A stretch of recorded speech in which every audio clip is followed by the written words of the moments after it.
24-часовната борба за животот на двегодишното дете, повредено за време на новогодишната ноќ, заврши трагично. Утрово околу 2 часот на клиниката за неврохирургија во Скопје, малото дете им подлегна на тешките повреди на мозокот. Металниот фрагмент кој завршил во главата на детето се покажа како фатален.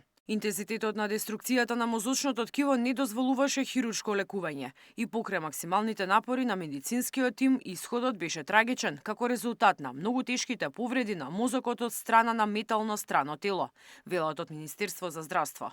Телото по наредба на обвинителството е предадено на обдукција. Во однос на починатото 2-годишно дете, основното јавно обвинителство Скопје издаде наредба за обдукција на телото. Патолозите ќе испитуваат поради кои причини дошло до смртни последици, дали поради залутен куршум или пиротехника, додека судската медицина го прави извештајот, МВР по наредба на ОЈО презема мерки за расчистување на случајот. Детето неофицијално било со своите родители кога се случил инцидентот. Според исказот во полицијата, мајката и детето биле во својот двор за да го гледаат новогодишниот огномет. Во еден момент слушнала чуден звук пошто забележала крв на главата на детето. Лекарите вчера го оценија овој случај како еден од најтешките примени пациенти за време на новогодишната ноќ. Првичните оценки на лекарите беа дека се работи за прострелна рана. Дете со непознати лични податоци од 2 години е примено на интензивна нега со проектил во главата од огнестрелно оружје.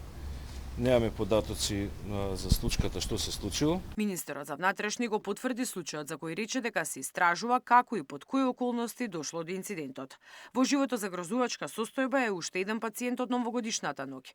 30-годишен маж кој бил пронајден кај Боњаковец, за кого лекарите рекоа дека веројатно паднал од висина, е се уште на интензивна нега.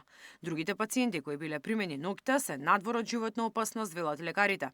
Новогодишната ноќ беше бурна за дежурните лекари во клиничкиот центар. Миријана Давидовска, Сител телевизија.